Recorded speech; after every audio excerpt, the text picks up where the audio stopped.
남자들이 만날 때마다 꼭 빠지지 않고 하는 얘기가 군대 얘기라는 말씀은 들어봤죠. 그래서 군대 얘기를 하면은 다 그렇게 할 말이 얼마나 많고 또 자기가 또 얼마나 군대에서 제일 많이 고생하고 제일 용감 있고 그죠? 심지어 한참 얘기를 군대 얘기했는데 나중에 알고 봤더니 6개월 방위 뭐 이런 거 아마 들어보셨을 거예요. 근데 저는 군대 얘기를 잘 안 합니다. 제가 6개월 방위는 절대 아니고요. 제때 다녀오고 오히려 더 다녀왔죠. 그럼에도 불구하고 제가 군대 얘기를 잘 안 하는 이유는 군대가 저한테는 굉장히 큰 인생의 충격이자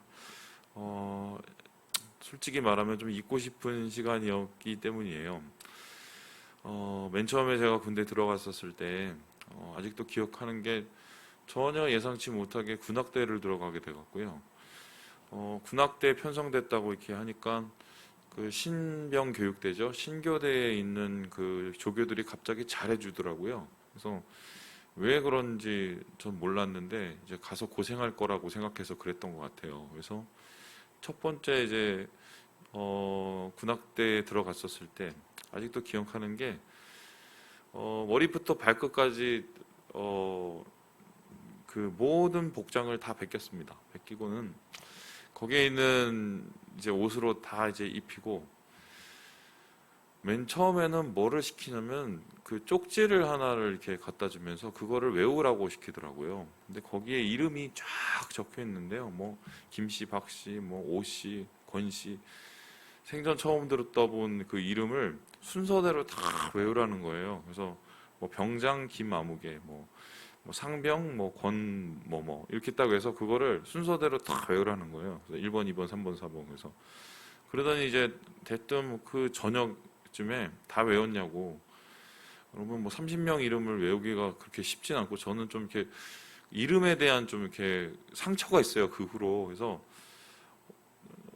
외우기가 쉽지가 않으니까 깜짝 놀라서 아니 아직 못 외웠다 그랬더니 뭐 대놓고 이제 막 때리기 시작하는데 얻어맞고 그 다음에 또 외우라고 그래서 그거를 맞기가 싫어서 외우는데 더 외우려고 할수록 덜 외워지는 뭐 이런 상황? 예, 뭐 그걸 제가 이제 겪었어요. 이제 그 다음에 이제 시키는 일이 뭐냐면 그 휴지통을 닦는 법을 가르쳐 주더라고요. 그래서 휴지통 앞으로 네가 휴지통 담당이니까 휴지통을 어떻게 처리하는지를 가르쳐 주겠다고 이러면서 이거를 아침에 일어나자 종 땡 치면은 무조건 너는 휴지통을 들고 어디로 달려가야 된다부터 시작을 해서 휴지통을 어떻게 붓고 나서 이걸 어떻게 뭐 청소를 하고 어디서 씻어내고 뭐 그거를 속속들이 아니 뭐 이런 거를 뭐 이렇게 가르치지 할 정도로 막 가르치다가 이제 어느 정도 그런 기초적인 게 되니까 그때부터 이제 고된 이 그 군악대의 일종의 훈련이라는 게 시작이 되는데 뭐냐면 옷 입는 거, 다리미질하는 걸 시키기 시작했어요. 그래서 자 군악대는 사람들이 보기 때문에 옷을 굉장히 잘 입어야 된다는 거예요. 그래서 일반 사병들의 옷하고 군악대의 옷은 달라야 된대요. 근데 뭐 얼마나 다르겠어요. 똑같은 옷끼리. 그러니까 각을 잡는 거 그리고 다리미질하는 거 이런 거를 이제 가르치고 그 다리미질한 그 옷을 어떻게 잘 입는지 그리고 어떻게 이렇게 그러니까 뭐 시체말로 그 뽀대나게 입는지를 이제 가르치는 거예요. 제 인생에서 한 번도 다림질을 안 해본 사람이에요. 예. 저희 어머니가 뭐 많이 도와주셨을 뿐만 아니라 여러분 뭐 대학생 잘할 때까지 얼마나 뭐 다림질할 옷을 입었겠어요. 그런데 거기서 그 다림질을 배우는데 다림질이 우리나라에서 제일 나쁜 다림기였어요. 다림기고 그걸 가지고 다림질을 배우는데 와 정말 더럽게 안 되더만요. 그러니까 이제 그때마다 항상 이제 얻어맞고 그리고 옷을 입는데 이 뒤에도 요즘에 제가 그 이제 노이로제가 좀 아직 남아 있는데 이걸 각을 먼저 잡고 다 집어넣은 다음에 손을 이렇게 해서 옷을 입는 거를 이제 가르쳐 주는데 그게 그렇게 안 됐어요. 저는 그렇게 안 돼서 이제 그것 때문에 또 이제 계속 교육을 받고 이제 그래서 일상복에 대한 이제 교육을 받고 나니까 그 다음에 뭘 시키냐면 군악대 그 행사복을, 이 행사복이 뭐 빨간색, 그다음에 뭐 국방색 뭐 이런 게 있어요. 근데 그거를 다리고 입는 법을 가르치는데, 이거는 앞에서 배웠던 일상복의 한 몇 배 수준의 이 각이 있어요. 그러니까 그거를 이제 배우다가 정말 야, 내가 여기서 살아남지 못할 수도 있겠다는 막 그런 압박이 와서 되게 힘들었던 기억이 있어요. 근데 지금 생각을 해보면은 뭘 그렇게 그런 것 때문에 사람을 갈구고 때리고 힘들게 하고, 참고로 말씀드리면 요즘에는 옛날처럼 그렇게 뭐 각 잡고 이런 일은 안 시키더만요. 그리고 이제 군대 간 친구들 얘기 들어보니까 옷도 그냥 자기가 알아서 입고, 그리고 옛날처럼 뭐 신발에 광 내고 그런 거를 요즘에는 그냥 서로 사병들끼리 뭐 이렇게 안 한대요. 정말 좋아졌죠. 그리고 군대 기간이 이제 20 몇 개월, 30 몇 개월이 아니라 18개월로 줄은 거 여러분 아세요? 옛날 방위였거든요. 방위가 18개월인데 이제 방위 수준으로 떨어졌어요. 그런데 뭘 그렇게 그때 그게 대단했길래 그렇게 사람을 힘들게 갈구고 힘들게 하면서 그 옷을 데리게 하고 입게 하고 그랬나 싶었는데, 이제 지나고 나니까 좀 이해가 되는 거예요. 이제 무슨 소리냐면 조선 팔도에서 다 모이잖아요. 물론 이제 북한은 안 모이지만 뭐 경상도, 전라도, 뭐 충청도, 강원도, 뭐 참고로 말씀드리면은 저희 부대에서 서울에서 온 사람은 딱 2명이었어요. 저하고 저 위쪽 한참 위에 있는 그 상병 분이었는데, 듣도 보도 못한 이 사투리가 막 다 들리고, 그리고 사방팔방에서 오는 또 그 직업군들, 뭐 예를 들어서 어떤 분은 트로트 가수 하시던 분도 있었고요. 또 어떤 분은 저기 그 밤업소에서 이 뭐라죠, 가라오케 하시던 분도 있었고, 심지어는 제 위에 바로 위에 고참 저를 이렇게 많이 때리고 고되게 했던 그 고참은 아직도 있지 않아요. 이름이 정왕국인데요. 그분은 소위 말해서 주먹 세계에 있다가 오신 분이셨어요. 그러니까 이제 다양한 직업군, 뭐 전 대학생이었으니까 다양한 직업군에서 찾아왔기 때문에 이건 출신도 다르지요. 또 하는 것도 다르지요. 직업도 다르지요. 이 사람들을 하나 되게 하는 방법이 되게 힘든 거죠. 그렇다고 막 생각을 개조하는 게 얼마나 힘들어요. 그 사람 마음이 뭐가 있는지를 어떻게 알겠어요. 여러분 아시겠지만 사람은 쉽게 바뀌지 않거든요. 우리가 가장 먼저 배웠던 그 생각, 그게 나중에 우리를 지키는 걸 수도 있지만 편견이 되어서 다른 정보를 습득할 때마다 어렵게 만들 수 있거든요. 잘 안 바뀌어요, 사람은. 그런데 그러한 어렸을 때부터 교육을 한 것도 아니고 다 큰 사람들을, 그것도 막 혈기왕성한 사람들을, 저 여러 출신과 여러 지방과 여러 직업에 있는 사람들을 모아놨으니 이 사람들을 어떻게 해야 하나 되게 하고 어떻게 해야 이 준인이 되게 할 수 있을까? 그래서 군대에서 제일 먼저 하는 게 뭐냐면 제식 훈련이고, 그래서 군대에서 제일 먼저 하는 게 뭐냐면 복장을 다루는 거고, 그래서 군대에서 제일 먼저 다루는 게 뭐냐면 그 태도, 이거를 계속적으로 가르치는 거예요. 제가 신교대에 있었을 때 아직도 기억하는 게 제일 싫은 그 징벌 중에 하나가, 앞에 큰 거기 거울이 하나 있었는데요.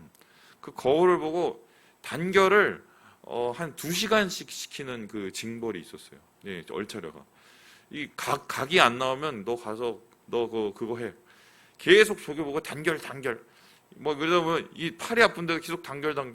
이걸 도대체 내가 왜 하고 있지? 저는 왜 당하진 않았지만 이런 생각이 들 수 있죠. 그런데 그것도 결국 보면은 뭐냐면 그런 과정과 외형을 통해서 내면을 만들려 가는 거죠. 그래서 세상에 어떤 출신이건 어떤 직업이건 어떤 생각을 가졌건 간에 군대에 들어오면 군인으로 만들기 위해서, 군인다움을 만들기 위해서 그런 제식 훈련이나 외형적인 훈련을 다루게 된단 말입니다. 제가 왜 오늘 이렇게 군대에 대한 얘기를 하냐면, 오늘 우리가 읽을 이 제사장과 제사장의 그 규례들을 다루기 위해서는 요거를 이해해야 되기 때문이에요. 제사장은 어떤 사람들입니까? 백성을 대표해서 하나님 앞에 예배를 드리는 사람입니다. 그 예배를 드리는 제사장이 가장 중요한 것은 무엇입니까? 하나님 앞에 나와서 주님이 받으실 만한 예배를 드릴 수 있도록 자기가 깨끗해야 되고 성결해야 됩니다.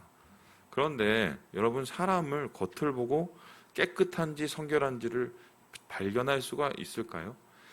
저는 예전에 기억하는데, 제가 우리 교회에 왔을 때 초창기 시절에 교회가 이제 작았잖아요.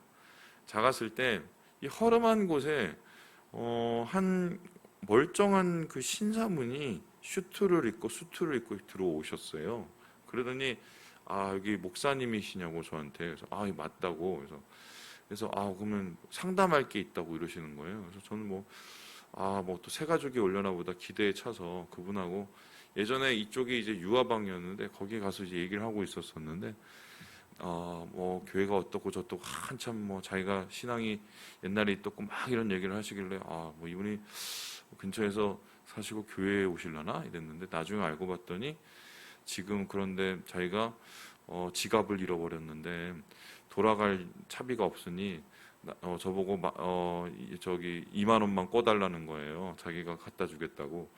정말 겉은 멀쩡하신 분인데 제가 처음에는 한번 줬고요. 그랬더니 돈을 주셨을까요? 안 주셨을까요? 안 줘요. 연락도 안 돼요. 그런데 나중에 그렇게 비슷한 분이 또 한 분 들어오시더라고요. 수트를 입고. 그래서 저번에 한번 당했으니까 이번에 그분인가 싶어서 봤더니 똑같이 또 돈 달라고 하시는 분. 겉으로 보기에는 사람은 정말 몰라요. 속이려고 하면은 얼마든지 속일 수 있고, 그런데 중요한 건 뭐냐면 그 내면을 우리가 알기는 더 힘듭니다. 얘기를 해보고 행동을 보고 살아보고 이래야 겨우 내면을, 제가 볼 때는 이분이 어떤가를 겪어보려면 최소 한 3년은 있어야 돼요. 근데 하나님께서 지금 제사장을 하나님 앞에서 정결하고 성결하고 또한 백성들을 사랑함으로 하나님 앞에 예배할 수 있는 자를 세우기 위해서는 그의 내면을 다뤄야 되거든요. 근데 그의 내면을 다루시기 위한 것은 이미 하나님께서 쉐마의 말씀을 통해서, 야, 너 하나님만 사랑해. 나는 한 분이야. 세상 것을 바라보지 마. 더럽게 살지 마. 얼마든지 얘기를 했단 말이에요. 근데 그 이야기를 듣고 모든 사람이 따르느냐? 그것은 아니죠. 그러니까 하나님께서는 제사장들에게 먼저 뭘 요구하시냐면 우리의 몸을, 우리의 옷을, 우리의 겉에 있는 모든 부분을 먼저 다스리고 그것을 통해서 우리의 내면을 함께 만들어가기를 원하셨던 거예요. 그래서 하나님께서는 특별히 제사장들을 향해서 이렇게 이야기를 하시는데요. 우리 함께 17절의 말씀을 같이 한번 읽어보도록 하겠습니다. 17절입니다. 시작. 아론에게 말하여 이르라. 누구든지 너의 자손 중 대대로 육체에 흠이 있는 자는 그 하나님의 음식을 드리려고 가까이 오지 못할 것이니라. 흠이 있는 자는 오지 못한다라고 이야기를 합니다. 여기서 말하는 흠은 이제 장애를 뜻하고요.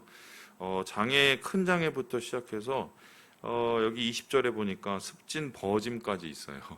그러니까 한마디로 몸에 좀 장애가 있거나 또 몸에 그 당시로는 문둥병이겠죠. 그런 것이 있는 그런 사람들은 하나님 앞에 이것은 드릴 수가 없으니까, 성물을 먹을 수는 있어도 드릴 수는 없으니 너희 가운데 흠이 없고 다른 사람이 보기에 멀쩡한 사람이 남태 나와라.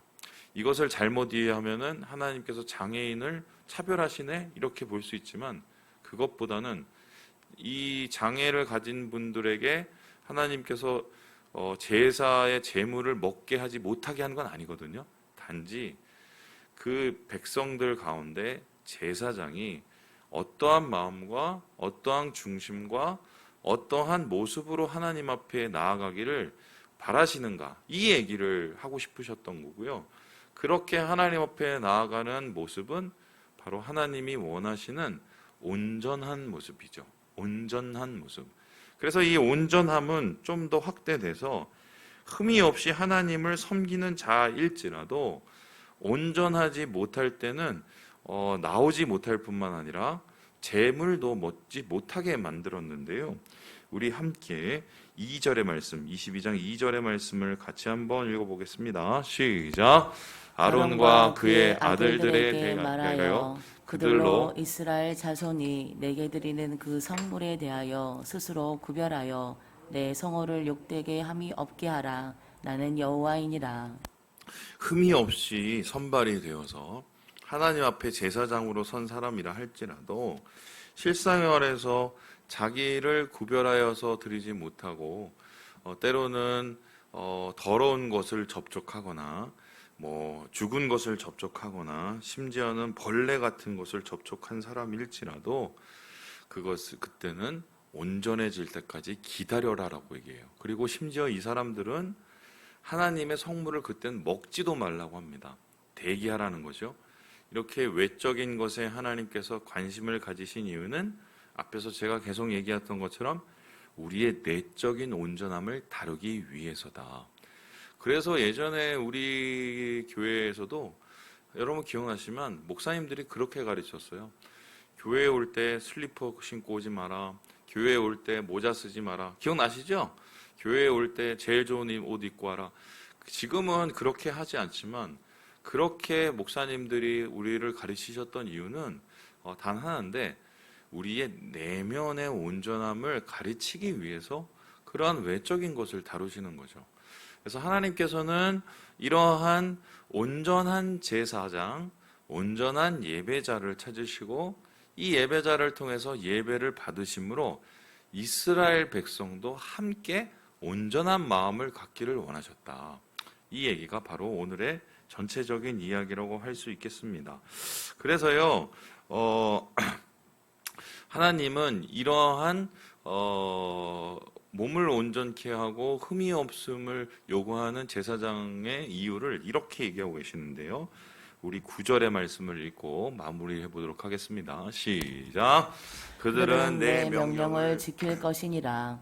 그것을 속되게 하면 그로 말미암아 죄를 짓고 그 가운데서 죽을까 하노라. 나는 그들을 거룩하게 하는 여호와이니라. 거룩함을 받고 거룩함을 유지하고 거룩함을 우리의 삶 속에서 나타내게 하시기 위해서 주님이 그런 거다라고 얘기를 합니다. 자, 그렇다면 이 말씀을 우리가 오늘 어떠한 모습으로 받을까요? 지금 우리는 제사를 드리지 않습니다. 소나 양과 이 염소를 가지고 하나님 앞에 나오지 않죠. 그리고 지금은 제사장이 없습니다. 목사는 제사장이 아닙니다. 정확하게 말하면 목사는 제사장이죠. 그리고 여러분도 제사장입니다. 만인 제사장이죠. 하나님이 우리를 왕 같은 제사장으로 세웠고요. 그럼 목사는 어떤 의미냐? 일종의 레위인이라고 할 수 있는데 여러분을 대표해서 제가 풀타임으로 하나님 앞에 예배 드리는 것을 섬기고 여러분의 신앙을 도와드리고 그리고 가장 중요한 건 가르치기 위해서 세운 자가 목사예요. 그렇다면은 우리가 다 하나님 안에서 세우신 제사장들인데 오늘 하나님께서 요구하시는 것을 우리에게 동일하게 요구하신다. 그럼 동일하게 요구하시는 하나님의 거룩 한번 다시 돌아봐야겠죠? 우리의 삶에 우리가 어떤 모습으로 살아가는지 준비됨으로 예배를 우리가 나아가고 있는지 어제 우리가 맥주쇼를 보내면서 예배의 모습이 어떠해야 되는지 배웠어요. 다시 한번 생각을 해보면 준비됨으로 예배해야 되고 함께함으로 예배해야 되고 또 우리가 소망함으로 예배해야 된다고 말씀드렸는데 준비된 모습의 예배를 그 예배자를 하나님이 찾고 계신다. 이것을 기억하시고 하나님 은혜 가운데 주님이 원하시는 거룩함으로 오늘 하루를 살아가시는 우리 모든 형제 자매들 되시길 주님의 이름으로 축원합니다.